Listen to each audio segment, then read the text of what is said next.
So let us start with the topic human health and disease, that is lesson number 10. So as the name suggests, health का मतलब क्या होता है? Tell me. Anybody of you tell me health का मतलब क्या है? Well-being. Only well-being? Miss, a state of complete physical, mental and social well-being. Very good. It should be physically also, mentally also and socially also. जब ये तीनों तरीके से हम नॉर्मल हैं तो उसे हम हेल्दी कहते हैं. फिजिकली तो होना ही चाहिए, साथ में मेंटली भी होना चाहिए, और अगर हम मेंटली नॉर्मल है तो सोशली भी होंगे. यस, वेरी गुड बेटा. So it's a physical state, it is a state of complete physical, mental and social well-being and not merely an absence of disease. मतलब कोई absence disease नहीं है और infirmity. So this can be a 1 mark question. All of you please see your textbook and mark the definition of health. All of you please take out your textbook. I think so the page number is 221. Page number 221 of your textbook. All of you please mark the 1 mark question, that is health.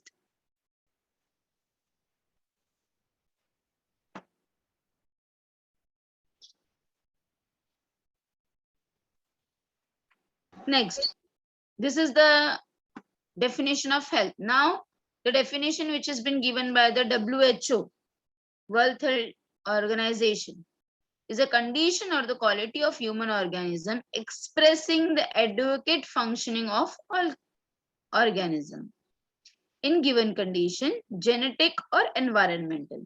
मतलब अगर कोई genetically भी normal है, ठीक है, और environment के साथ भी एकदम नॉर्मल सा बिहेव कर रहा है, तो उसको WHO ने क्या बताया है?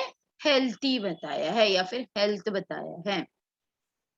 So again please mark it in your textbook, the definition given by WHO.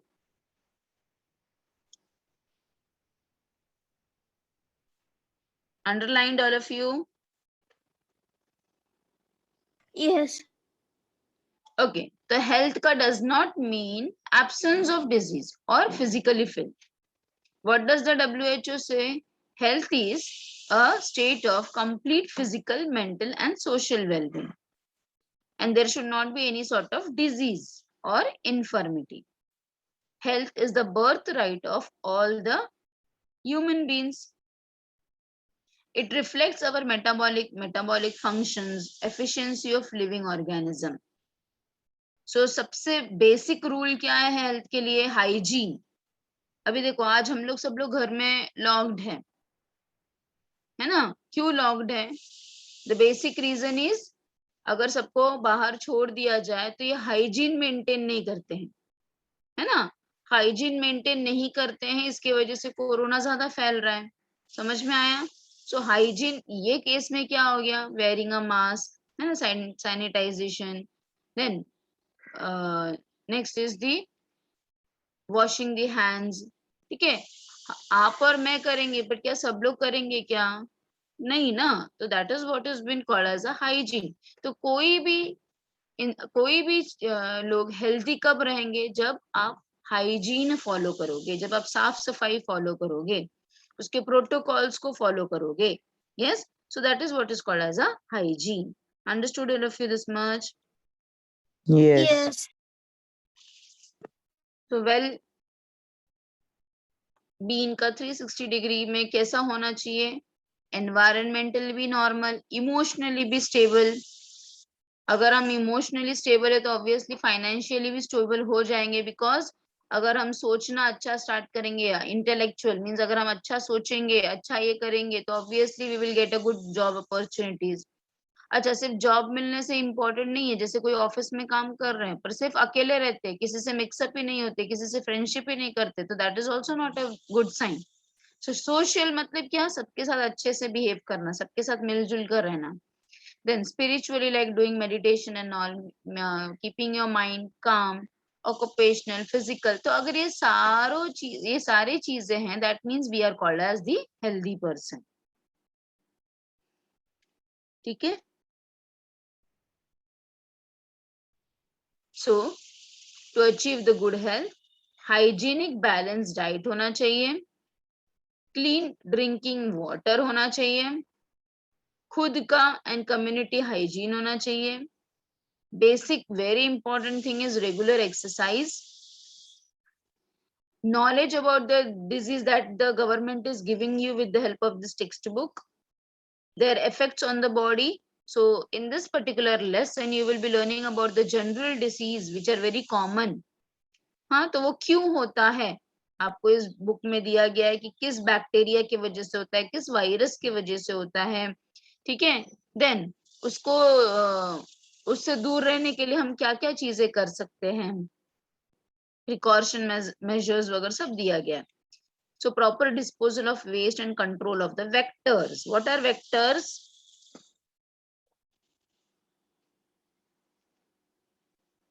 Disease carrying organism. जैसे कि बेटा एग्जाम्पल, Mosquito. Mosquito. मॉस्किटो कौन सा बीमारी फैलाता है? Malaria. Malaria. ओके, तो उसमें कौन सा वायरस, प्रोटोजोन क्या कैरी करता है? वो मलेरिया को ही कैरी करता है? No. No. क्या कैरी करता है? इट कैरीज द प्लाज्मोडियम, ठीक है। Mosquito is a Yes. Vector Yes. and carrier of plasmodium which is a protozoan, ठीक है। So ये सब तो जनरल पॉइंट्स है, वेरी बेसिक पॉइंट्स हैं। So just go through determinant of health, वापस वही चीज है with a flow table. So physical environment अच्छा होना, education, healthy child development, biology and genetic endowment, health services, personal health practices and occupying skills, income and social status, social support network, employment and working conditions. So all these things are the determinants of our health.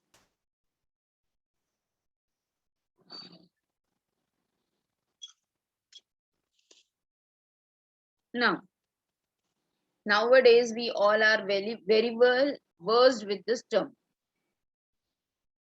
है ना। Immunity system बढ़ेगा, ये खाओ, immunity system बढ़ेगा, वो खाओ, है ना। ये तो हमने 2 साल में इतना सुना है। आपकी मम्मी ने आपको काढ़ा बीड़ा पता नहीं क्या क्या पिलाया होगा, क्या क्या पता नहीं क्या खिलाया होगा, इससे इम्यूनिटी सिस्टम बढ़ जाएगा, उससे इम्यूनिटी सिस्टम बढ़ जाएगा। तो what do you basically mean by this immunity system? Anyone? Resistance. Which protects us from infectious agents and diseases. Yes, very good. And resistance to what, beta? Sharon? Resistance to diseases. Resistance to diseases. Very correct. Very correct. Both of you? Yes. Means to fight against the diseases. They are the soldiers of our body. In a simple term, I can say that they are the soldiers of our body. Okay? They are soldiers of our body to protect against the foreign particles.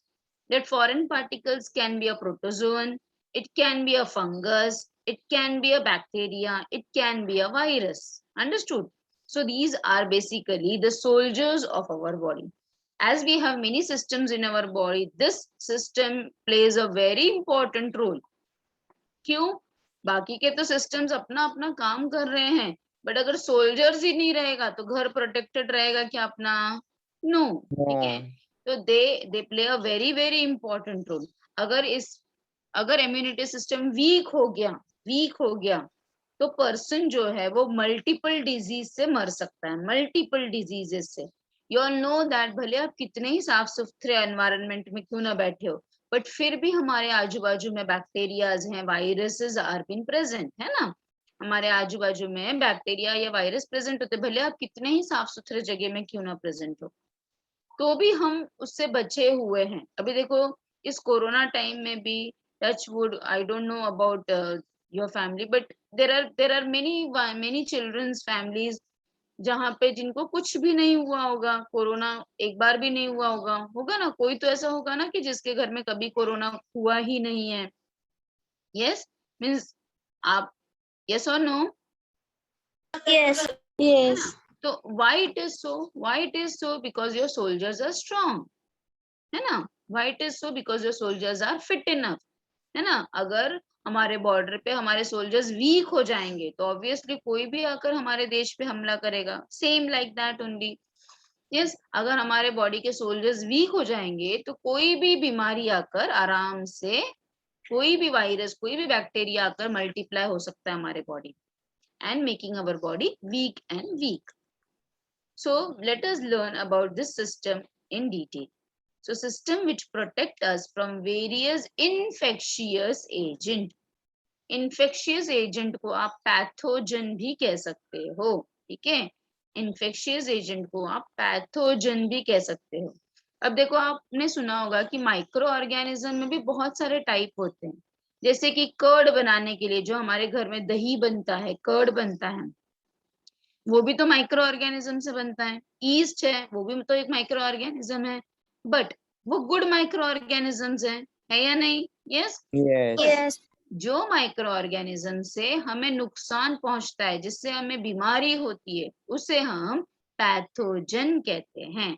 मतलब हर micro organism हमारा दुश्मन नहीं है ना? हर micro organism बुरा नहीं है.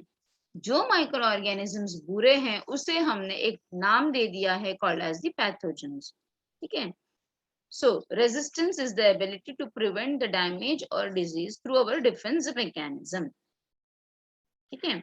In spite constant exposure to varieties of pathogens like bacteria हो गया, virus हो गया, it can be fungus also, most of remain healthy, है ना? So this is the best example nowadays.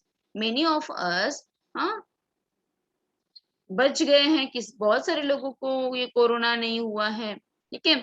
You must have heard that also कि कितने लोग हैं जिन्होंने एक भी डोज नहीं लिया फिर भी उनको कभी कोरोना नहीं हुआ है, और कितने लोग ऐसे भी है जिन्होंने दोनों डोज लेने के बाद भी कोरोना हो गया है. तो ये सब किसके ऊपर डिपेंड करता है बेटा? All this things is depending upon your own immunity system, your own soldiers, how your soldiers are. ठीक है. सो आपके सोल्जर्स को हेल्दी रखने के लिए आपको क्या करना पड़ता है? क्या करना पड़ेगा? सोल्जर्स को हेल्दी रखने के लिए क्या करना पड़ेगा? Healthy food. Yes, good food खाना है, जंक फूड नहीं खाना है, हेल्दी फूड्स खाना है. जैसे कि फ्रूट्स खाना है, वेजिटेबल्स खाना है. ठीक है. You should have a good source of minerals, vitamins, all this things. Understood? Okay. So ऐसे आपको नहीं बोलना है कि I don't want to eat this vegetable, I don't want to eat that vegetable. Each and every vegetable has its own mineral content. Okay. Okay, so the term immunity has traditionally referred to as a resistance exhibited by the host towards the pathogen. So immunity का basically मतलब क्या है? Freedom और exempt. तो freedom किससे? बीमारी से freedom. Exempt किससे? बीमारी से exempt.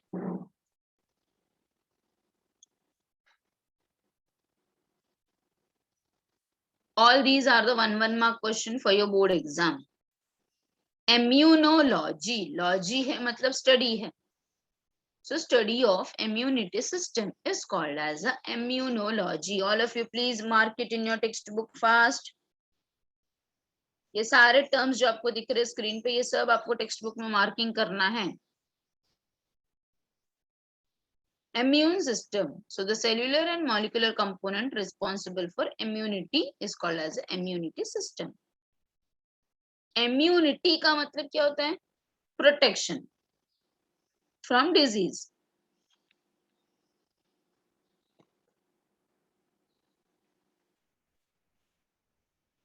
Immune responses मतलब collective and coordinated response to the foreign substance.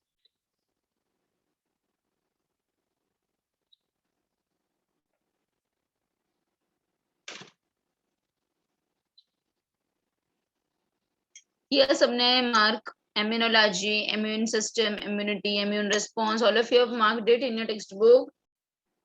Yes. Yes.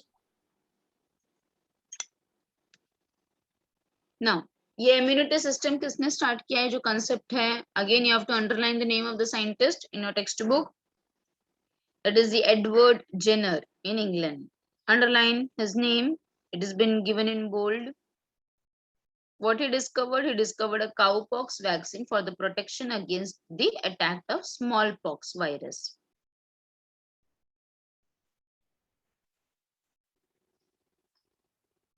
Underline smallpox virus के लिए बनाया था, developed from cowpox vaccine. Very important question for the board exam. Definition of immunology. Definition of immunology. So it's a branch of science that deals with the study of immune system, immune response, okay, to the foreign substance and their role in resisting infection by pathogen.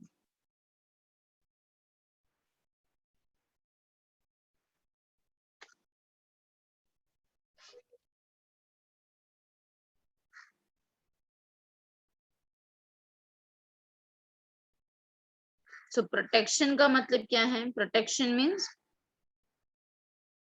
is only one of the many consequences of immune responses which is entirely concerned with the reaction of body.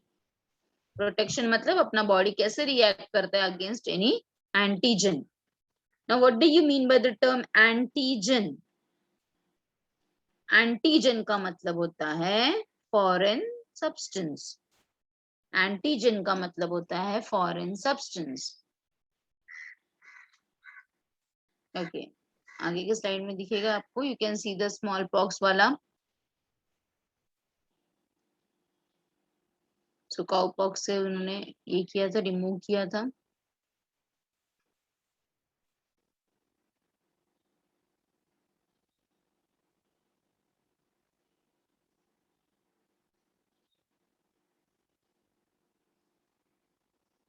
Now, the most important characteristics of immune system is distinguishing between the self and non-self cells. Now, what is the self and non-self?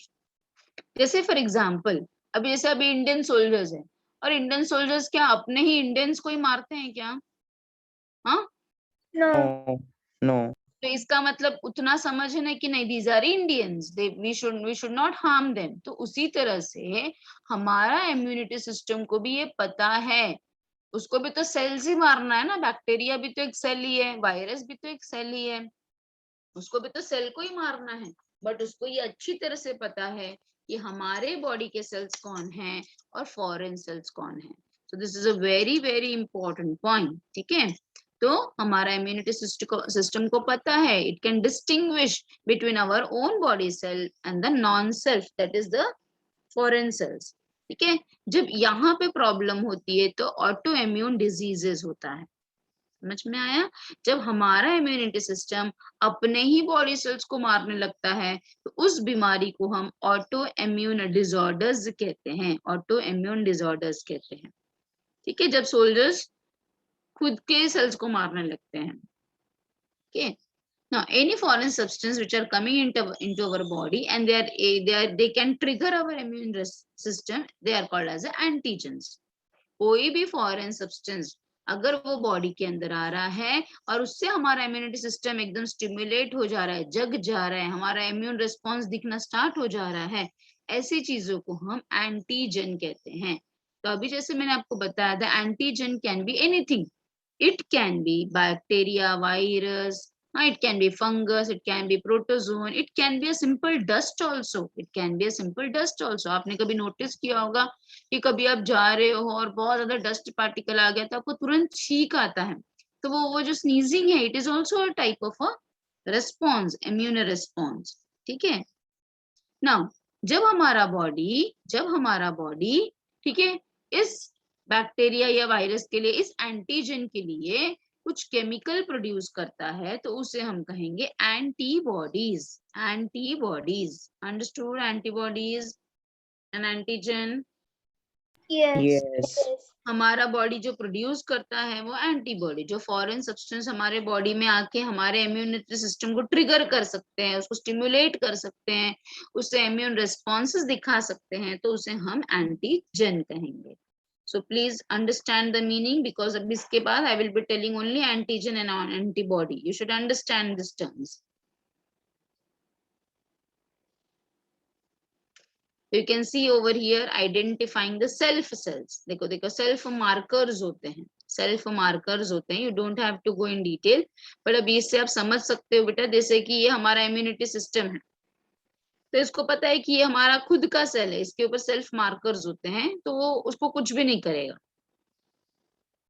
Self markers को हम MHC कहते हैं. Labels the body cell as a friend and are tolerated by the immune system. जबकि जो antigens है, जैसे कि देखो अभी एंटीजेंस का शेप देखो, ऊपर का शेप अलग है, is a molecule that immune system recognizes a foreign, that is non-self, and treat as a foe, means दुश्मन के जैसा ट्रीट करता है उसको. आप देख सकते हो कि एंटीजन की बॉडी के ऊपर अलग अलग टाइप के कोड्स हो सकते हैं. जैसे कि वायरस में आप ट्रायंगल देख सकते हो, बैक्टीरिया में जैसे फॉर एग्जांपल ऐसा रेक्टेंगल शेप देख सकते हो, कभी कभी स्क्वायर भी हो सकता है. तो ये जो ऊपर का बॉडी कोट होता है ना, उसके अकॉर्डिंगली क्या बनता है, एंटीबॉडीज बनता है. तो they are very specific.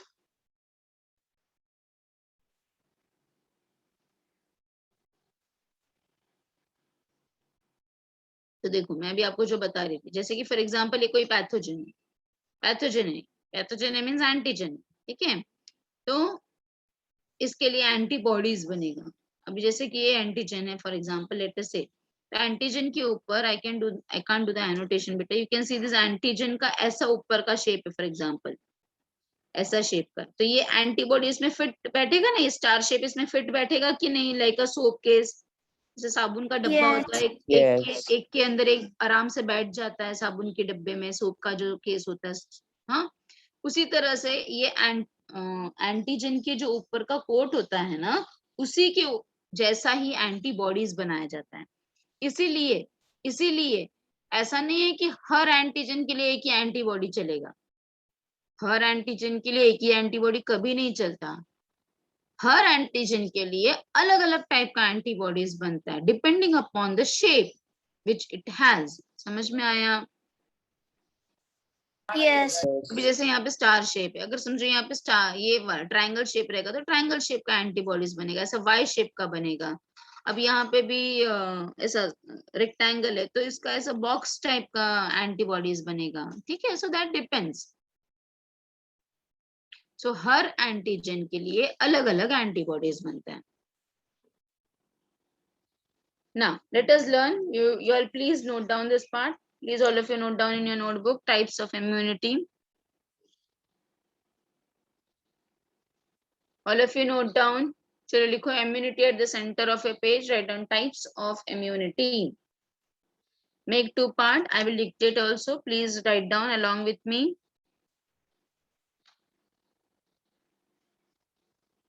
Make two part. एक साइड लिखो innate.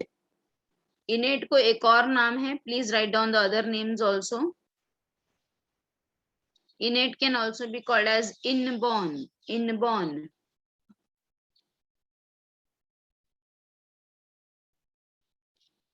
Or it can also be called as inherited immunity. So innate को तीन नाम है. आप चाहे innate बोलो, चाहे inborn बोलो, या inherited immunity बोलो, तीनों नाम लिखो सब लोग. आप टेक्स्ट बुक में भी देख सकते हो.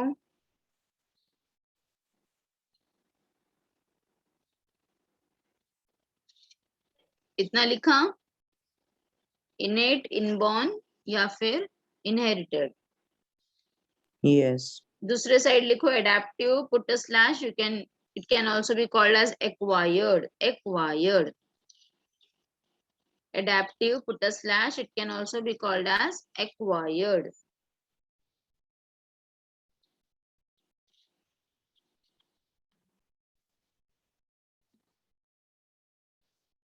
अब इनेट के नीचे जितने बैरियर्स दिए हैं ना, ऐसे 1 2 3 4 करके लिखो. पूरे 5 बैरियर्स के नाम लिखो, 4 के नाम लिखो.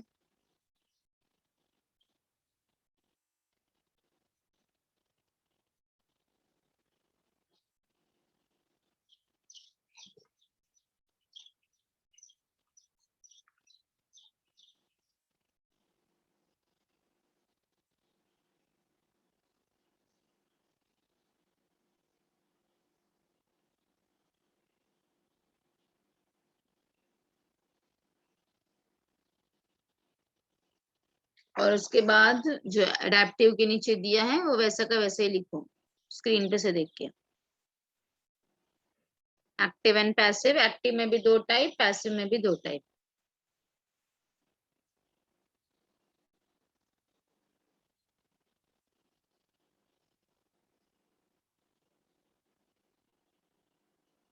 हो जाएगा लिख के तो please let me know.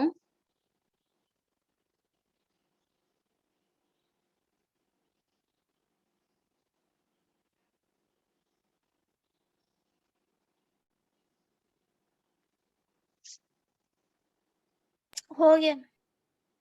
Okay. So let us first learn about the innate or inborn or inherited. So innate मतलब जो हमारे बर्थ से प्रेजेंट है, a newborn baby, ठीक है। फॉर एग्जाम्पल आप न्यूबॉर्न बेबी को भी अगर डॉक्टर ने इंजेक्शन लगाया है तो वो भी रोएगा, है ना। जब न्यूबॉर्न बेबी का अम्बिलिकल कॉर्ड काटा जाता है तो भी वो रोता है ना। अगर न्यूबॉर्न बेबी की आंखों पे टॉर्च मारा जाएगा तो भी वो भी अपना आंख ब्लिंक करेगा। इसका मतलब क्या है बेटा कि these are the things which are been present right from the birth, ठीक है। They are present right from the birth, ठीक है। सो by virtue of its of her genetic makeup, natural defense system of the body, it does not require a prior contact with microorganism or the immunization. So therefore it is also called as non-specific. Very important, put a slash and write down, innate is also called as non-specific.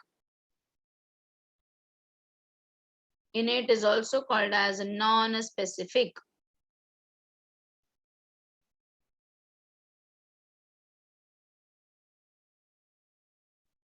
So it comprises the various types of barriers जिससे कि protection होता है. So let us see the different types of barriers.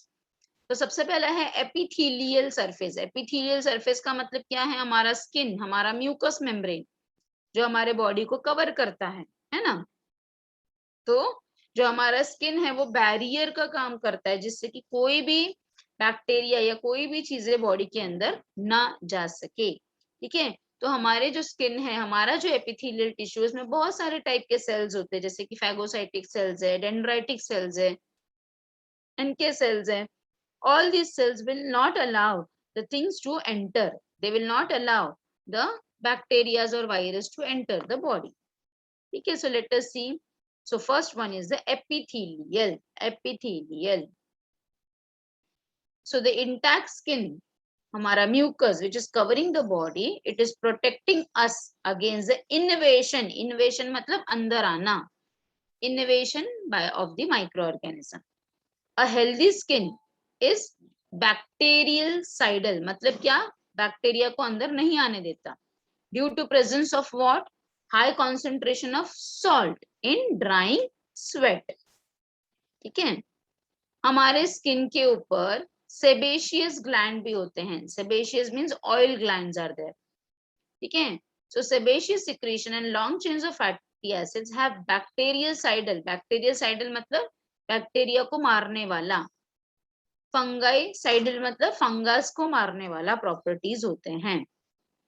The mucus which is present in our respiratory tract has several again defense mechanism.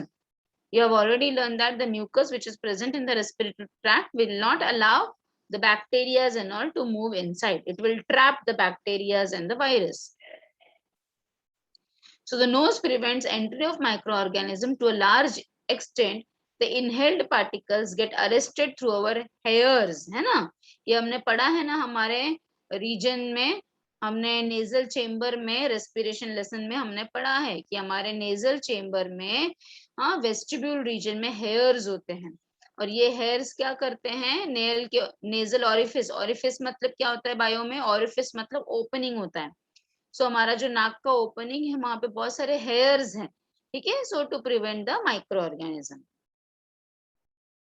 साथ में mucus भी present है जो कि ये सब चीजों को प्रिवेंट करेंगे अंदर जाने से। बैक टू फायरिंग्स अगर हम आएंगे तो वहां पे सीलियाज प्रेजेंट है, सीलियाज when they tend to swallowed or coughed out. The cough reflex is an important defense mechanism of a respiratory tract. Understood? Yes or no? Yes. Yes. So again, when we talk about the saliva, again in your 11th standard, you have learned about the buccal chamber, all these things. You have learned about the saliva also. जब हम खाना खा रहे हैं, जब हम खाना खा रहे, जरूरी तो नहीं है ना कि आप घर का ही कभी कभी खाओ. अगर आप घर के बाहर हो तो ऐसे भी फूड आपको खाना पड़ जा रहा है बाहर का, और समझो उसके अंदर कुछ माइक्रो ऑर्गेनिज्म है, तो कुछ हद तक हमारे सलाइवा के अंदर, ठीक है, सलाइवा के अंदर गुड बैक मतलब अच्छे वाले what we can say, our saliva contains antibodies to kill the microorganisms, which are inhibitory effect on the microorganism. Then acidity level of our stomach, हमारे stomach में HCl secrete होता है, तो HCl भी क्या करता है, it will destroy the microorganism. Again, flushing action of the urine eliminates bacteria through the urethra, इसलिए पानी पीना बहुत जरूरी है. So that आप जितने बार यूरिनेशन को जाओगे उतनी बार बैक्टीरिया जनरल को एलिमिनेट करोगे. Again, spermine and zinc which is present in the semen. Now you know what is semen. They are again antibacterial. See, these are the examples. You have to remember all these examples. Conjunctiva which is present in the eyes. Conjunctiva. ठीक है. Lacrimal secretion जो tear glands है, tear glands. Tear glands भी क्या करते हैं? They are antibacterial. Eyes become susceptible to infection when lacrimal secretion is absent. Tear contains an antibacterial substance which is called as a lysozyme. Very, very important. Very important. Tear के अंदर क्या होता है? तो tears के अंदर lysozymes होते हैं. Lysozymes. You have learned in your 11th standard. Lysozymes are the, what they are doing? They are autophagic. है ना? They can kill the bacteria and the viruses. So what are they? It is thermolabile, temperature, then low molecular weight, basic protein, which will act as a muramidase. Okay, it will kill the pathogens. Lysozymes are active only gram-positive bacteria, not against the gram-negative bacteria. So please note down, please note down.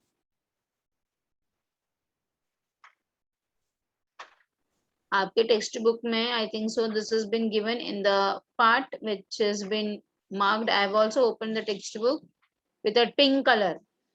As I've told you many times, board में ये जो भी आपको boxes में दिए गए उसको आपको नेग्लेक्ट नहीं करना है. हाँ, उसमें से भी क्वेश्चंस 1 मार्क के पूछे जाएंगे.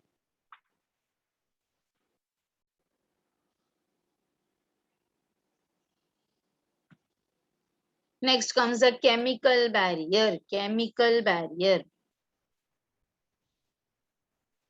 So chemical barriers में क्या होता है?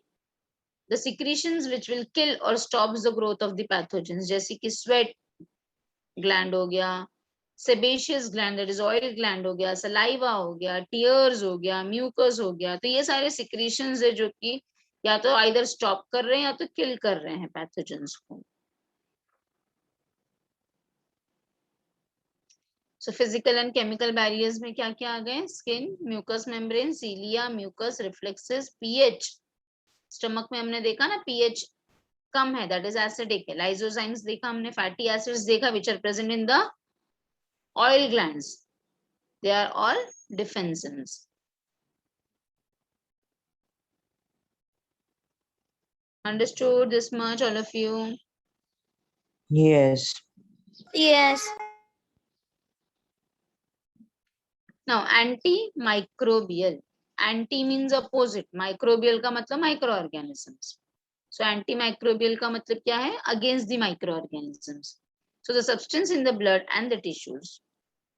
The complement substance contains more than 30 serum protein which are circulating in our blood in an inactive state. The presence of microbial pathogens activate our complement cascade. Cascade का मतलब मैंने आपको blood clotting के वक्त भी बताया था. कैस्केड का मतलब क्या होता है? जो एक के पीछे एक रिएक्शन होता है. जैसे अगर वन प्रोडक्ट से दूसरा प्रोडक्ट बना तो दूसरा will be responsible for the formation of तीसरा, तीसरा will be responsible for the formation of चौथा, चौथा will be responsible for the formation of पांचवा.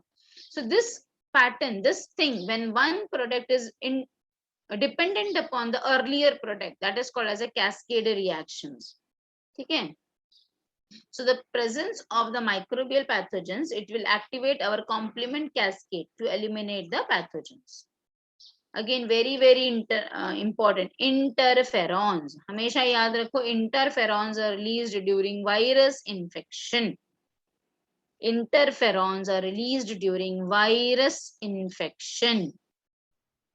So it's a class of a soluble protein जिसको हम cytokines कहते हैं, which are released by cell infected with virus. Okay, and certain white blood cells to stimulate other cells to protect themselves from the viral infection. Interferons are produced mostly, or I can say only, during the viral infection.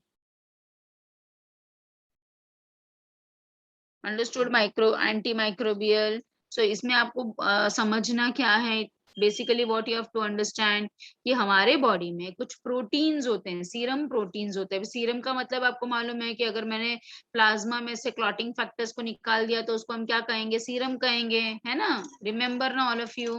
Yes. तो अगर मैंने serum protein में से अपना जो serum protein है उसके अंदर क्या घूमता रहता है, दिस एंटीमाइक्रोबियल्स. मतलब आप उसको स्क्वाड ही समझो, जैसे कि आप एग्जाम देते रहते हो और फिर स्क्वाड्स आ जाते हैं, कभी कभी बोर्ड एग्जाम में आते हैं ना फ्लाइंग स्क्वाड्स, तो चेक करने के लिए आते हैं कि हम सब कुछ बराबर चल रहा है कि नहीं, प्रॉपर हो रहा है कि नहीं एग्जाम्स. वैसे ही ये एंटीमाइक्रोबियल्स हैं. So these antimicrobials, they are what? They are the complementary system. मतलब immunity system तो है ही, साथ में complementary system है हमारे साथ, जिसके अंदर 30 से ज्यादा प्रोटीन्स प्रेजेंट हैं जो हमारे ब्लड में इनएक्टिव स्टेट में घूम रहे हैं. और जैसी जरूरत पड़ेगी तो हमारा इम्यूनिटी सिस्टम तो काम कर ही रहा है, पर इसको हमने एक नाम क्यों दिया है?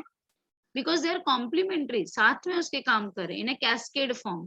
किस लिए कर रहे हैं सब लोग? पैथोजेंस को रिमूव करने के लिए.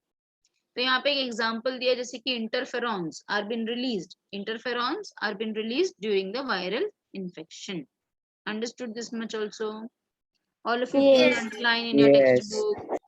टेक्स्टबुक में अंडरलाइन करो, कॉम्प्लीमेंट कैस्केड को अंडरलाइन करो, कॉम्प्लीमेंट कैस्केड को अंडरलाइन करो.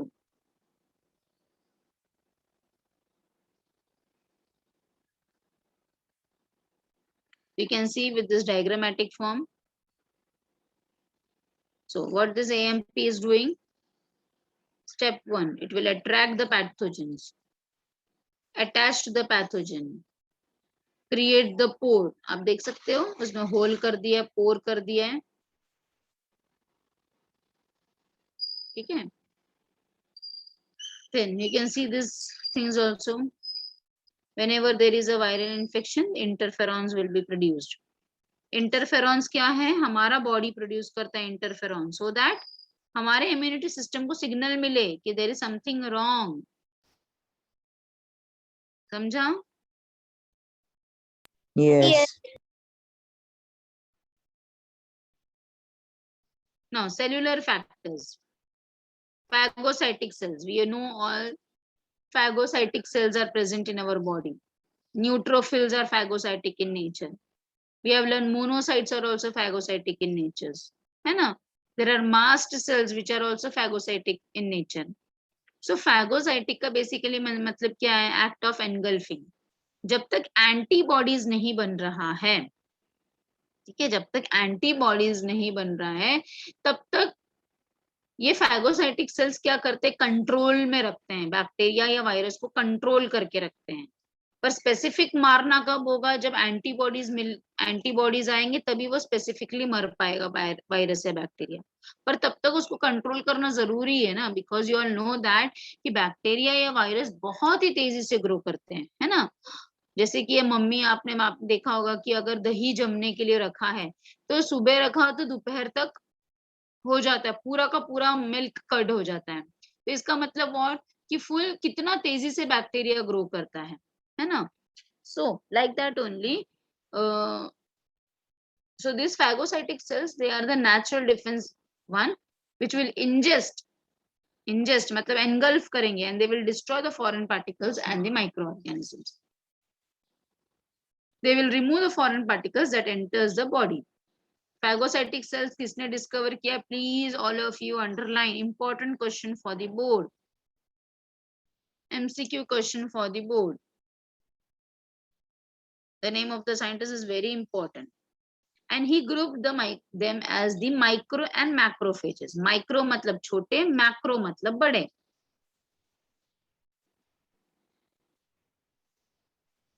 Then a class of lymphocytes. You have already learned WBC का lymphocytes.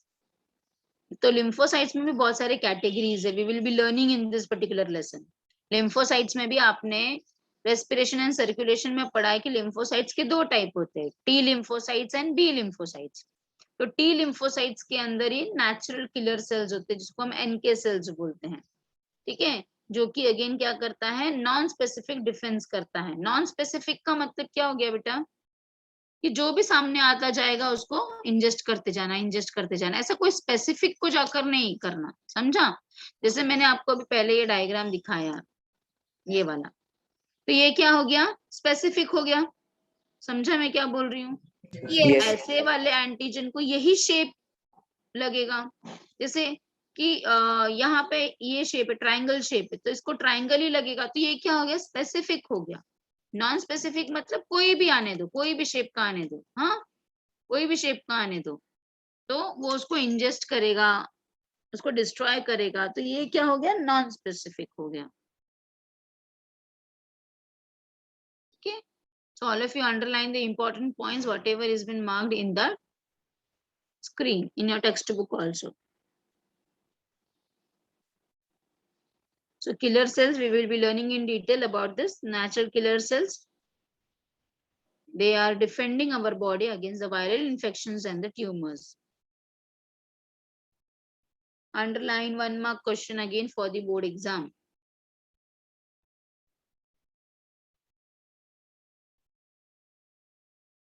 You can see the act of engulfing. आपको इस डायग्राम से एनगल्फिंग का प्रोसेस पता चल जाएगा या फैगोसाइटोसिस का प्रोसेस पता चल जाएगा. तो आप देख सकते हो कि हमारा व्हाइट ब्लड सेल्स है, न्यूट्रोफिल्स का ये डायग्राम दिखाया गया है. आप देख सकते हो कि बैक्टीरिया देखो धीरे धीरे अब अंदर जा रहा है, देखो ये इसका माउथ बंद हो गया और ये अंदर चला गया, तो bacteria are digested. Understood how the engulfing has been done? Yes. Yes. So let us talk about the natural killer cells in more detail. So white blood cells में these immune cells can recognize and kill the cells of someone's body that have been infected with the pathogens. So natural killer cells can also recognize and destroy the tumor cells also. So people who have deficient of this natural killer cells usually because of an inherited immune disorder may are prone to certain viruses. तो देखो ये immunity system भी है ना हमारा, हमारे इस पे डिपेंड करता है, व्हाट टू से, जेनेटिक. इम्यूनिटी सिस्टम भी जेनेटिक होता है, ठीक है. मतलब यू कैन सी दैट कि अगर आपके घर में, आपके पेरेंट्स में, आपके ग्रैंड पेरेंट्स में the people are very healthy, तो you will obviously get that genes of healthiness. Okay, so it has been inherited also. Natural killer cells or NK cells are present in the blood and can move into other tissue to find the target.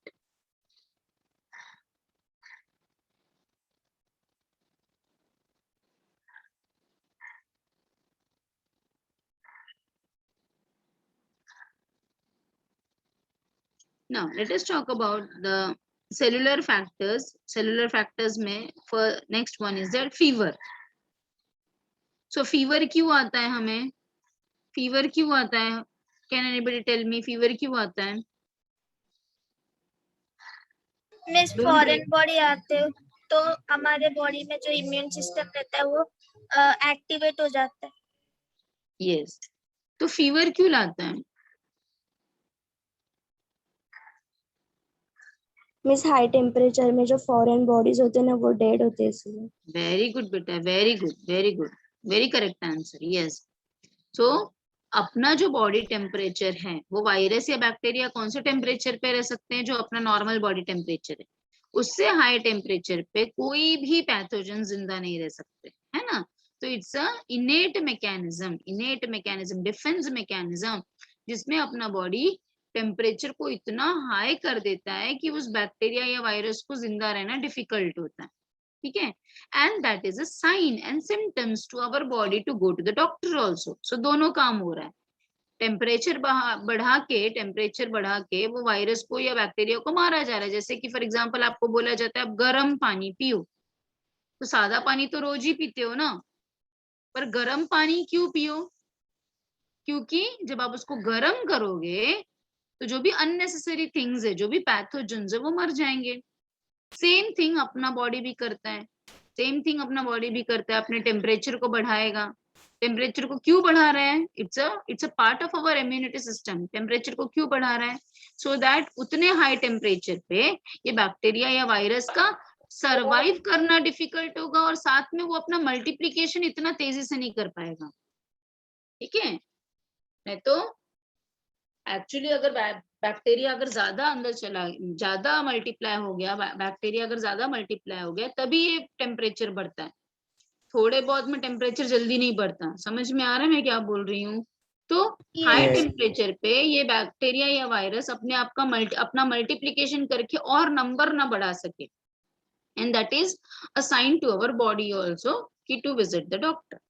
So what the doctor will give you, the doctor क्या करेगा? आप जाते हो जब doctor के पास fever लेके, तो doctor क्या करता है? आपको एंटीबायोटिक्स देते हैं।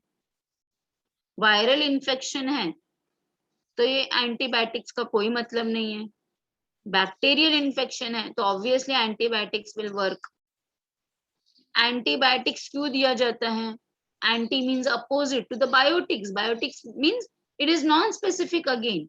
एक आपको एंटीबायोटिक दे दिया, हाँ, कि आपके बॉडी में जो भी बैक्टीरिया है वो मर जाए, फिर वो कोई भी बैक्टीरिया हो।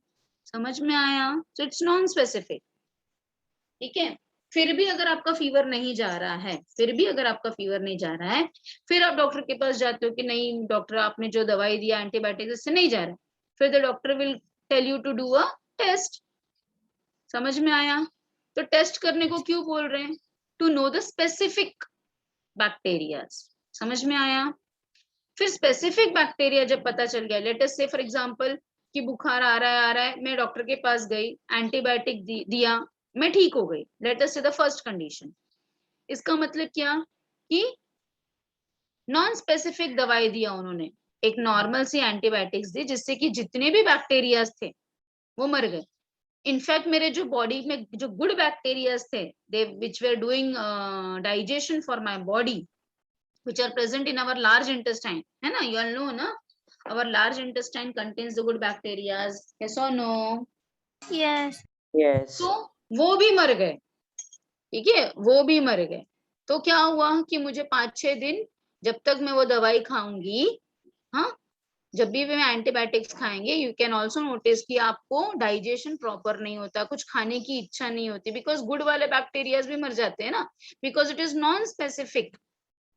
समझा? तो फिर सारे बैक्टीरिया एक साथ ही मर गए, फिर उसके बाद हमने दवाई स्टॉप किया, फिर से गुड वाले bacteria start and we are back to normal. अब दूसरा कंडीशन देखो, अभी ये डॉक्टर ने मुझे एक नॉन स्पेसिफिक दवाई दे दी, पर फिर भी मेरा बुखार नहीं उतर रहा है, तो डॉक्टर क्या बोलेंगे? Go for a test. Signs and symptoms देख के ही will diagnose the test. Let us say malaria test लिख दिया, डेंगू टेस्ट लिख दिया, ऑल दैट टेस्ट लिख दिया। अब जो वाला पैथोजन, समझो फॉर एग्जांपल प्लाज्मोडियम वाला टेस्ट पॉजिटिव आया, तो अब डॉक्टर्स क्या करेंगे?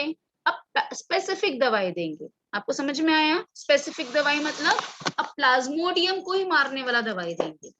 अब समझा क्या है, how it is working? Yes, ma'am. Yes. Yes. ठीक है, तो फिर वो स्पेसिफिक हो जाएगा। तो स्पेसिफिक होते ही क्या होगा? ऑब्वियसली जब पैथोजन का पता चल गया कि प्लाज्मोडियम ही है, जिससे मलेरिया का सिम्टम्स है, तो प्लाज्मोडियम है, तो प्लाज्मोडियम को ही मारने वाला स्पेसिफिक दवाई दिया जाएगा। फिर नॉन स्पेसिफिक दवाई नहीं दिया जाएगा, ठीक है. सो this is how it works. So when a local response is not enough, system wide response to infection, activated macrophages are released, which are interleukin 1.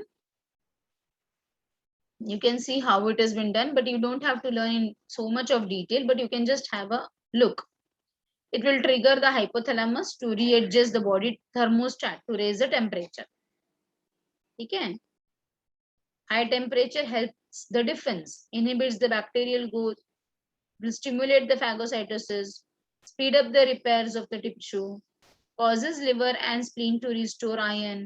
क्योंकि जब भी बॉडी का टेम्परेचर बढ़ गया तो सारे ऑर्गन्स काम पे लग जाते हैं कि देयर इज समथिंग रॉन्ग, है ना. जैसे कि अगर अलार्म बज गया, हाई अलर्ट का अलार्म बज गया, तो सब इधर उधर इधर उधर इधर उधर परेशान होने लगते. तो उसी तरह से हमारे बॉडी में भी है. Yes.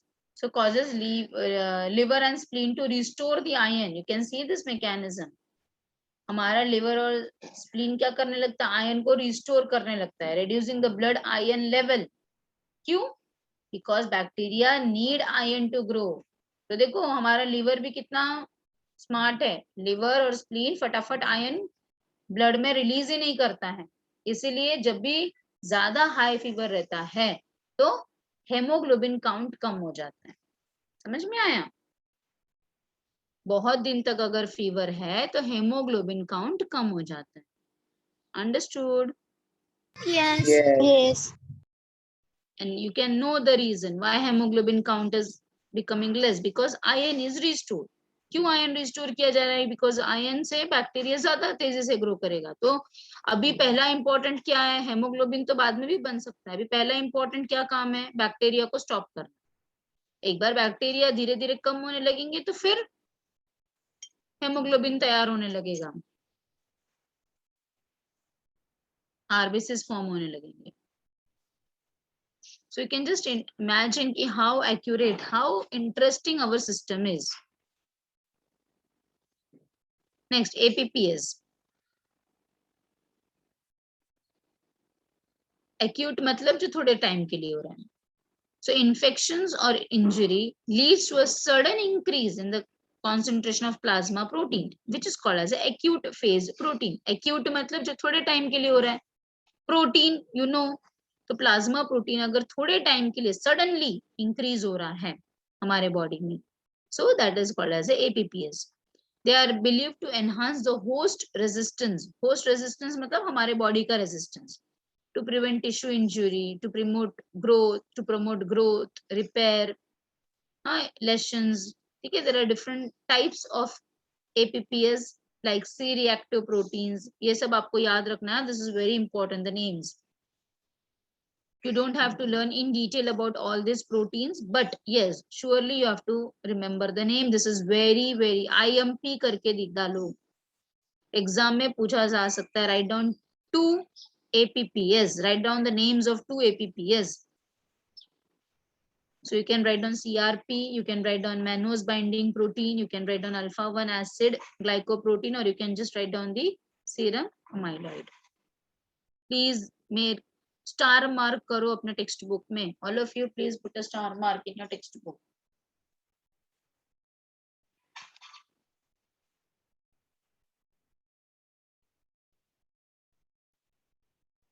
डन? Yes. सो यहाँ पे मैंने थोड़ा सा डिटेल में दिया है, बट आपको इतना डिटेल में नहीं पढ़ना है. सो level of certain protein in blood में increase. How much? 50 to 1000 folds in various inflammatory and neoplastic condition. Such proteins are APPS, C reactive proteins अभी हमने देखा. It's a major component which is produced in the liver and its concentration is this much. C का मतलब है carbohydrate. So this part is not required, but just for your general knowledge. Now, cellular components of the innate immunity. So which are the cells which are helping? Which are the cells? All our WBCs. All our WBCs. जैसे कि basophils, basophils are producing mast cells. We know that, है ना? Then Yes. neutrophils, eosinophils, monocytes, macrophages, dendritic cells, sorry, NK cells. So you can just take a screenshot or you can just write down in your book. All of you, please write down cellular components of the innate immunity. Write down basophil and mast cell. Write down the function, releases chemicals that initiate inflammation and allergic responses. Write down neutrophils, ingest and destroy invaders. Invaders मतलब आप antigens भी लिख सकते हो.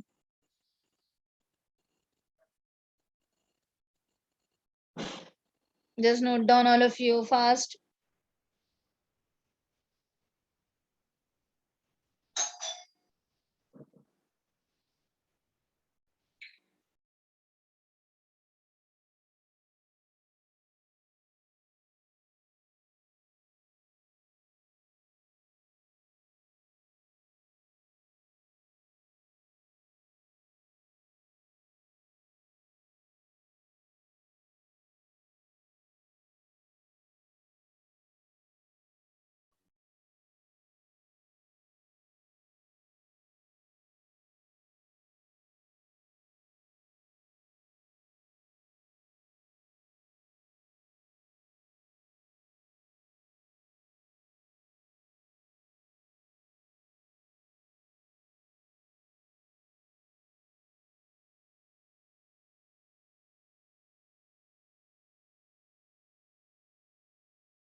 Noted all of you.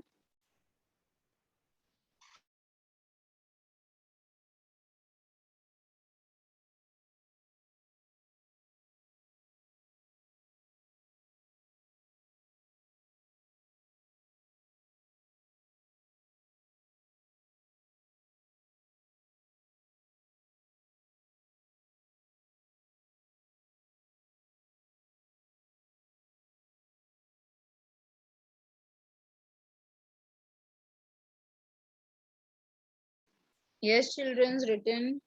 No, miss. No. Please let me know, beta. Yes.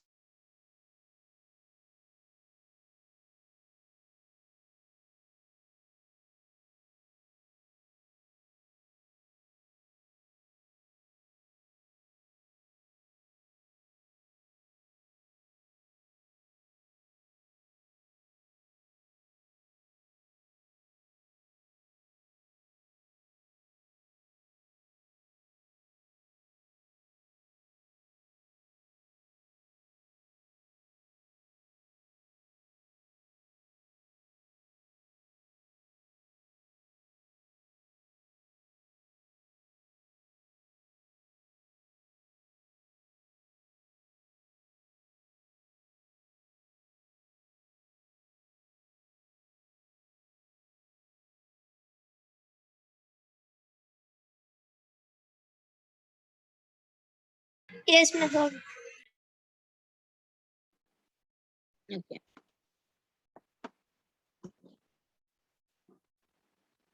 So these are the parts of the innate immunity, like skin. First line of defense में आता है skin, अपना ciliated cells, lysozymes, our coughing reaction, vomiting. ये सब first line of defense है. Second line of defense में कौन कौन आते हैं? Blood clot होना, mast cell, cytokinin fine होना, या फिर leukocytes.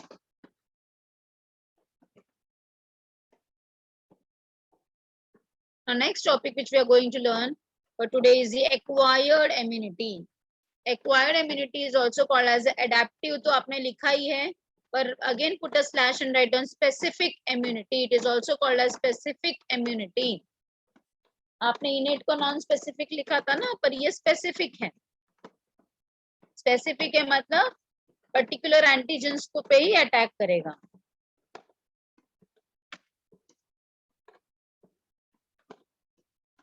सो एक्वायर्ड क्यों बोलते हैं? क्योंकि हम एक इंडिविजुअल हम अपने लाइफ टाइम में इसे एक्वायर करते हैं, therefore it is called as adaptive or specific.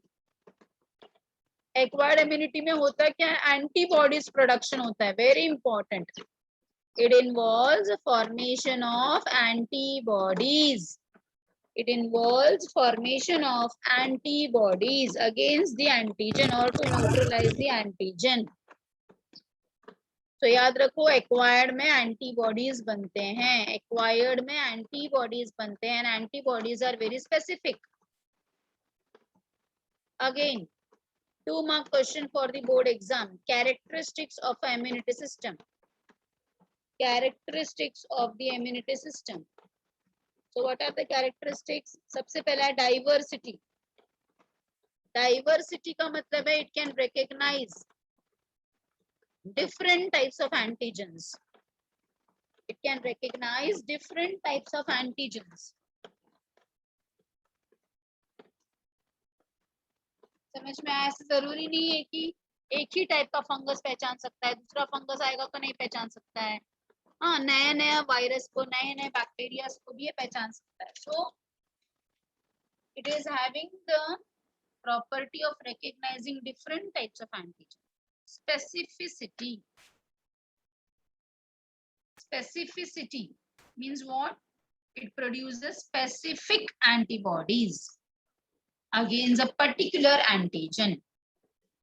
ठीक है, जो भी एंटीजन है उसके लिए स्पेसिफिक एंटीबॉडीज ही बनाता है. अगेन मेमोरी, जैसे आपको बचपन में सबको पोलियो ड्रॉप्स लगा है ना?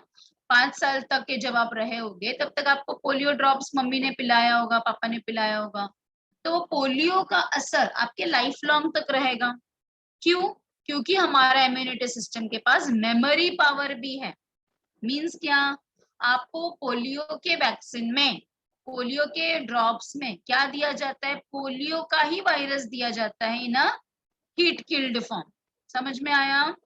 यस, पोलियो का ही वायरस दिया जाता है इन हीट किल्ड फॉर्म. आज के डेट में लोगों को कोरोना का वैक्सीन लग रहा है, तो कोरोना के वैक्सीन में क्या दिया जा रहा है बेटा? कोरोना का ही वायरस दिया जा रहा है इन हीट किल्ड फॉर्म. समझ में आ रहा है? वैक्सीन में Yes. सो दैट अपना इम्यूनिटी सिस्टम ट्रिगर हो और अपना बॉडी क्या बनाए? एंटीबॉडीज प्रिपेयर करके रखे. तो वैक्सीन का मतलब क्या होता है? कि हमारे इम्यूनिटी सिस्टम के पास मेमोरी पावर बहुत ही स्ट्रांग है.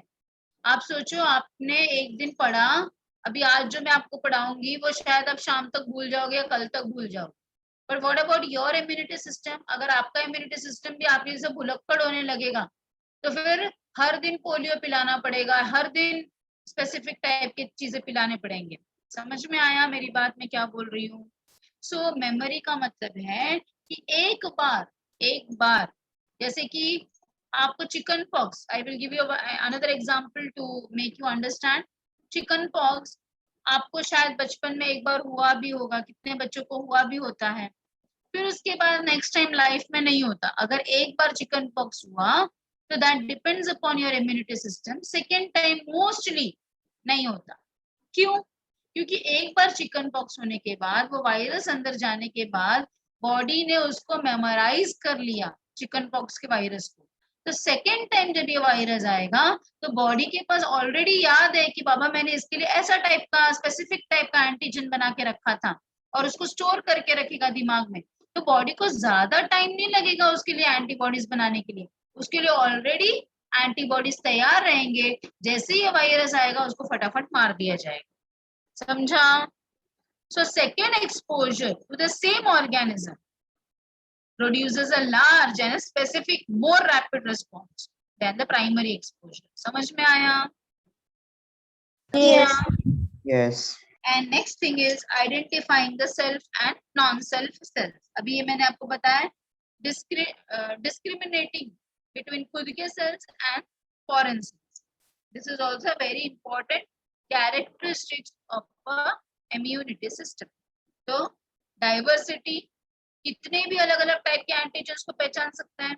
स्पेसिफिसिटी, हर एंटीजन के लिए अलग अलग टाइप का एंटीबॉडीज बनता है. मेमोरी, कि एक बार उसने अगर कोई एंटीजन को मारा है उसको वो याद करके रखता है, सेकेंड टाइम अगर वही वायरस टाइप का वायरस भले कितने भी साल के बाद आने, 10 साल के बाद 20 साल के बाद भी अगर आएगा वो वायरस वापस बॉडी में, तो हमारे बॉडी ने उसको याद करके रखा था कि ये मैंने 10 साल पहले इसको मारा था, मुझे पता है कि इसका एंटीबॉडी कैसा है, तुरंत बनेगा और तुरंत उसको मार दिया जाएगा, मतलब बॉडी को टाइम नहीं लगेगा उसको मारने के। Next, discriminating between the self and non self, मतलब खुद के सेल्स और बाहर के सेल्स में डिस्क्रिमिनेशन करना। Understood? yes,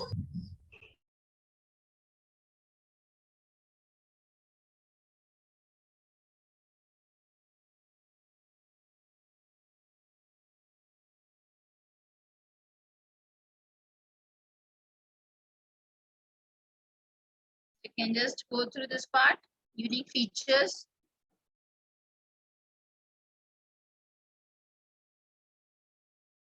Or if you just go through, so specificity means it produces specific antibodies or T lymphocytes against the specific antigens or a pathogens. Diversity means it can recognize a vast variety, different varieties of pathogens. Discrimination means it can differentiate between the own body cells and foreign cells. Memory. When immune system encounters a specific foreign agent for the first time, it generates an immune response and annihilate the invader first. This is called as the first encounter. Encounter का मतलब तो आपको मालूम ही, मारना. पर second encounter with the same pathogen is a very quick and strong response.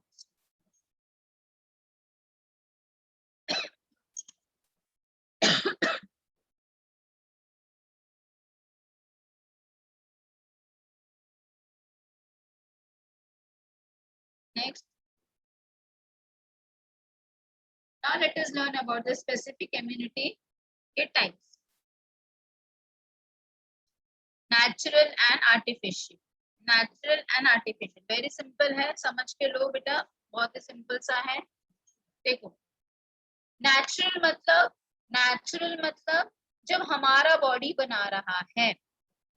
Natural मतलब जब हमारा खुद का बॉडी बना रहा है. आर्टिफिशियल मतलब हमें बाहर से लेना पड़ रहा है in the form of injection या in the form of vaccination. ठीक है, तो उसे हम कहेंगे आर्टिफिशियल. ठीक है, नेचुरल मतलब अपना खुद का बॉडी बना रहा है. आर्टिफिशियल मीन्स या तो हम वैक्सीन के थ्रू ले रहे हैं या तो हम इंजेक्शन के थ्रू ले रहे हैं. हाँ, अब नेचुरल में भी दो टाइप है, एक्टिव एंड पैसिव. एक्टिव मतलब जब हमारा बॉडी तो बना ही रहा है पर खुद के इन्फेक्शन के बाद बना रहा है. मतलब जैसे फॉर एग्जांपल चिकन पॉक्स. तो चिकन पॉक्स होने के बाद जब हमारा बॉडी उसके लिए एंटीबॉडीज बना रहा है, चिकन पॉक्स होने के बाद जब अपना बॉडी बना रहा है तो उसे हम कहेंगे एक्टिव. पर अगर रेडीमेड बना बनाया एंटीबॉडीज मिल रहा है बट नेचुरली, आर्टिफिशियली नहीं, बना बनाया मिल रहा है, तो उसे हम कहेंगे passive. So let us say first one, natural active. The antibodies produced in the body after recovery from the disease. Disease होने, जैसे अभी कोरोना वायरस हुआ, कोरोना वायरस होने के बाद रिकवरी हो गया, तो पर्सन के प्लाज्मा में क्या प्रेजेंट है? एंटीबॉडीज प्रेजेंट है. आपने सुना होगा ना भी बीच में जब तक वैक्सीन नहीं आया था तब तक लोग प्लाज्मा डोनेट करते थे. Have you heard? Yes. तो प्लाज्मा क्यों डोनेट करते थे बेटा? प्लाज्मा में क्या था? एंटीबॉडीज थे जब तक वैक्सीन नहीं आया था तब तक, है कि नहीं? Plasma Yes. कौन डोनेट करता था? जिसको क्या था, जिसको कोरोना हुआ था पहले और वो ठीक हो चुका था. समझा मेरी बात? तो जिसको कोरोना हुआ था मतलब कि ये वायरस के लिए एंटीबॉडीज बने थे हमारे बॉडी में. हाँ, वो ठीक हो गया पर ये एंटीबॉडीज मेमोराइज हो जाएंगे, है ना? these are memorized. yes, so this is what is called as an active one. active मतलब खुद का बॉडी ने बनाया. पैसिव मतलब you can say this plasma donation. Plasma donation भी एक टाइप का पैसिव ही हो जाएगा. Otherwise, the next simple example you can see from mother to the child through placenta. जैसे mother to fetus, जब वूम में है बच्चा, तो बच्चे को भी तो इन्फेक्शन हो सकता है, तो बच्चे को इन्फेक्शन से कैसे बचता है बच्चा? From mother's blood. Mother blood will produce ready-made antibodies produced by her own body to the fetus. और बच्चा होने के बाद again the antibodies are provided by the mother's body to the child body with the help of breastfeeding. So the first milk is yellowish in color. It is called as a colostrum. It is called as what? Colostrum. The first milk is called as colostrum, which is slightly yellow in color, and it is very, very rich in antibodies. Very, very rich in antibodies. So this colostrum, first mother milk, will what it will do? क्योंकि अभी बच्चा जब भी वूम में था तो वो highly protected था. जब वो वूम के बाहर आएगा तो obviously there are different types of bacteria, virus present in the environment.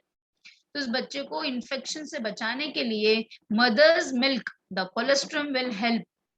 Understood? Yes.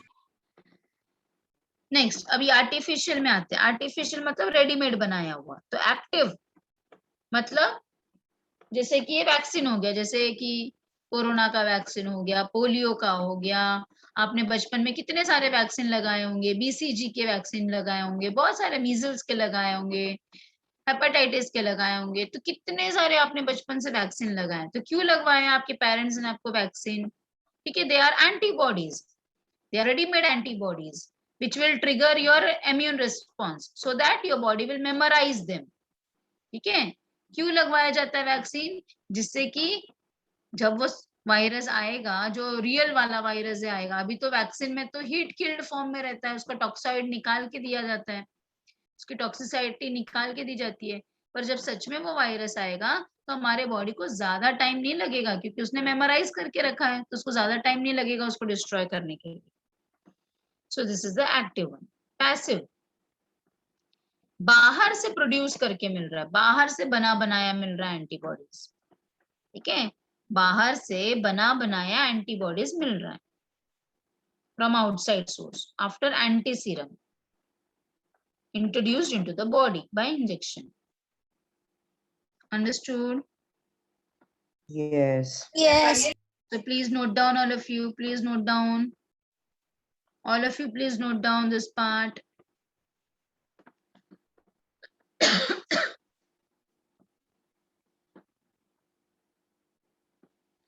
You will be writing with the examples also, हाँ? एक मिनट, आपको examples के साथ भी लिखना है. हाँ, ये तो मैं भी आपको बताते जा रही हूँ, आप अपने टेक्स्ट बुक में मार्क करते जाओ. एक्टिव में 223 पेज नंबर पे हो सब लोग. 223 page number. Underline adaptive immunity. Natural acquired immunity में what you will underline? Underline the term due to infection. Immunity acquired due to infection. Underline due to infection. After entry of pathogen in the body. Underline after entry of pathogen in the body. Due to infection after entry of pathogen in the body. Underline this much part. Yes or no? Yes. Yes. Example you can write down for measles. Measles example you can write down. So immunity to measles for lifetime if एक बार किसी को हुआ है तो.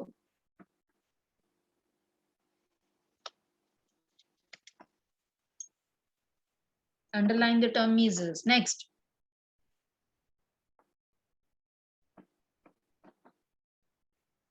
Artificial acquired. Underline the term induced by vaccines. Induced by vaccines. Example, polio vaccine. BCG vaccine किस लिए दिया जाता है बेटा? BCG का फुल फॉर्म क्या है?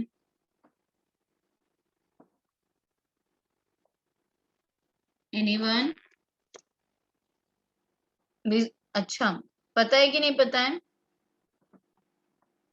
अच्छा, आपको होमवर्क है, चलो बीसीजी का वैक्सीन का फुल फॉर्म बताओगे और उसका काम क्या है वो बताओगे, किस लिए दिया जाता है और कब दिया जाता है ये भी आप फाइंड आउट करके बताओगे। यस और नो? Yes, ma'am.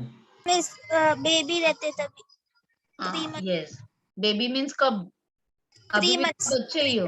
हाँ, 3 months with in 3 months, yes with in 3 months, with in 3 months के अंदर बीसीजी का इंजेक्शन दिया जाता है, और in fact you can say with in 1 month also. Yes 15 days में ही लग जाता है ये वैक्सीन। जब बच्चा 15 डेज का रहता है, हार्डली 1 मंथ का भी नहीं, तब भी ये बीसीजी का वैक्सीन लगता है, और उसका एक दाग भी रहता है छोटा सा। मैम ट्यूबरकुलोसिस के लिए, हाँ बेटा, मैम टीबी के लिए। यस वेरी गुड, इतने जल्दी पता कर लिया, वेरी गुड बेटा। टीबी के लिए होता है, full form? Tuberculosis. Full form, not tuber, TB का फुल फॉर्म नहीं पूछ रही बेटा मैं। फैसाइल कैलमेट गिरी यस वेरी गुड, गूगल बाबा को पूछा क्या? Okay, yes Yes. Very correct, it has been Yes. used for this tuberculosis and yes, okay, so underline polio vaccine, BCG vaccine, आप लोग अपने टेक्स्ट बुक में उसका फुल फॉर्म लिख लो, that is a homework for you all. जिसने find out कर लिया है वो लोग ने उसको लिखो वहां पे, उसका फुल फॉर्म लिख लो, बीसीजी का फुल फॉर्म लिख लो। So it can be temporary और परमानेंट।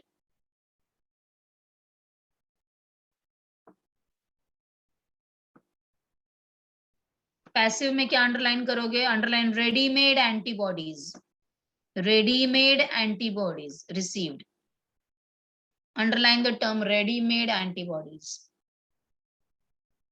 उसमें नेचुरल में आप क्या अंडरलाइन करोगे?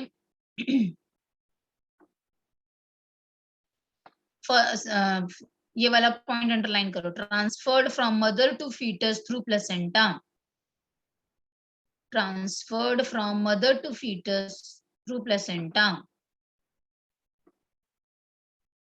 नेक्स्ट पॉइंट में अंडरलाइन करो, ट्रांसफर्ड फ्रॉम मदर टू, अब इन्फेंट बोलेंगे हम इनको, इन्फेंट, 1 साल के अंदर के बच्चों को हम इन्फेंट बोलते हैं, through colostrum, underline the term colostrum, put it in the box, what is colostrum? It's the first mother milk।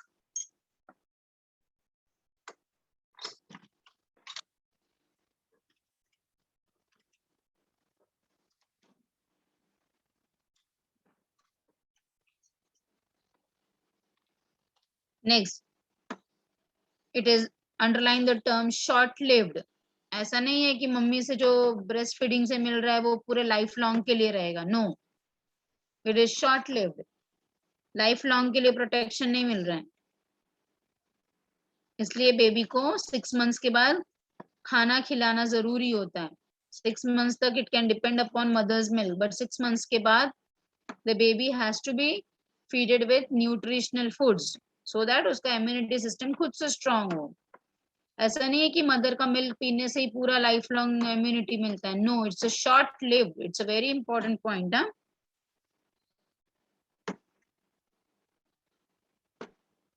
Next, artificially acquired passive immunity में क्या अंडरलाइन करोगे? Injecting prepared antibodies, injecting prepared antibodies, that antibodies can be prepared from either a human or an animal also, that depends।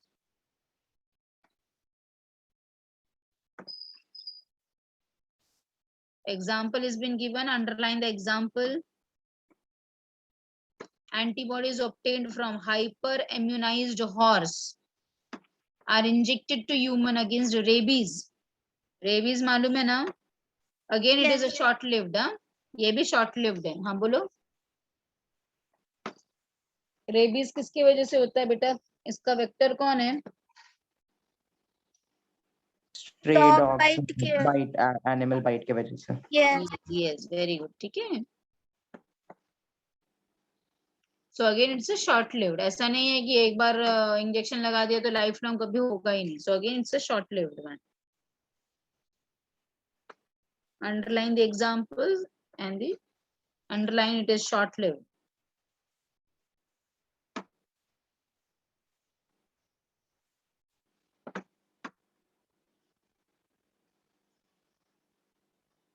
Done? Yes. Yes. Okay.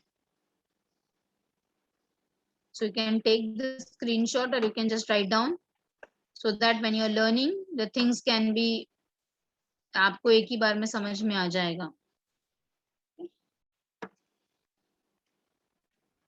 So I will not start with the next topic, that is cells of immune system today, because it will take time for this thing. So you can just copy down this part.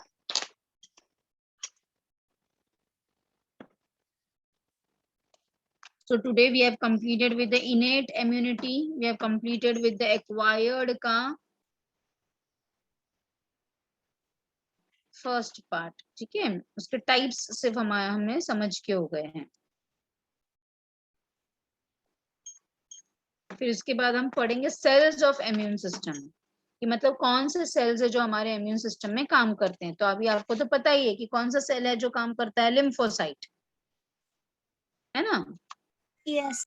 हमारा WBC का Yes. जो lymphocyte है वो, उसमें भी बहुत सारे अलग अलग टाइप्स है, that you will be learning afterwards in the next class. So हमारा जो WBC है, WBC में का जो लिम्फोसाइट्स है, these are the cells of our immunity system. So these are the cells of immunity system. We are going to learn the next topic about the cell, that is the lymphocyte cell. उसके जो भी types है वो हम पढ़ेंगे. T lymphocyte, B lymphocyte. T lymphocyte कैसे काम करता है वो पढ़ेंगे. B lymphocyte कैसे काम करता है ये पढ़ेंगे.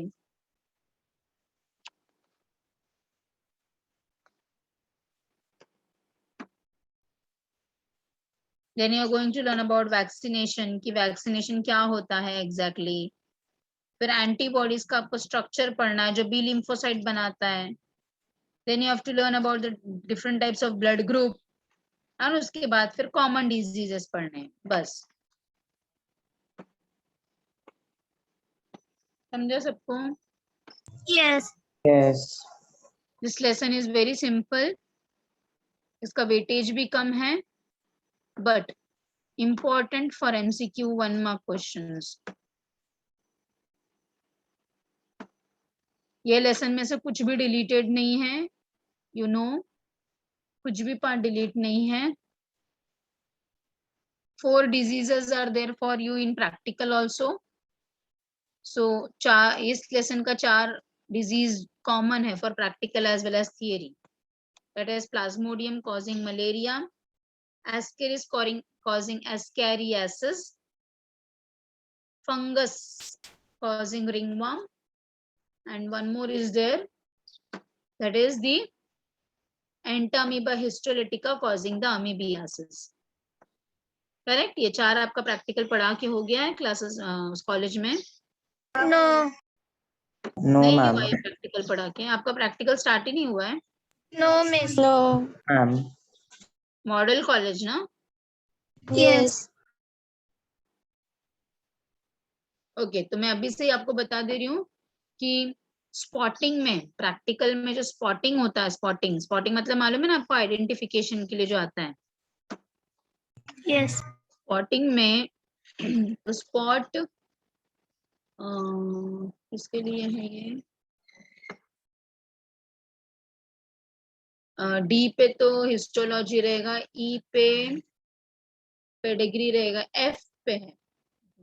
यस, एफ पे you will be having 8 options. तो 8 ऑप्शंस में से ये 4 ऑप्शंस रहते हैं. यस.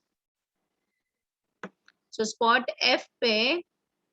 एफ के लिए you have to learn this 4 diseases which are again, as I've told you just now, common to both theory as well as practical. If you are having your practical notebook, you can just know afterwards you can check. So it will come just for identification. मतलब आपको college में उसका paper दिखाया जाएगा या उसका picture दिखाया जाएगा और आपको पहचानना रहेगा कि ये कौन सा बीमारी है.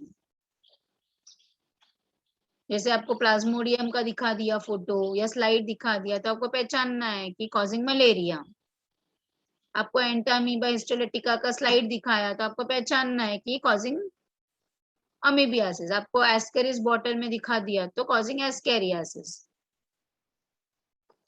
देन फंगस का अगर स्लाइड दिखाया या पिक्चर दिखाया तो you have to identify causing ringworm. समझा? Yes. Yes. Okay, so I think so you have also written this part. We will stop now. ठीक है बेटा? So goodbye Yes. to all of you.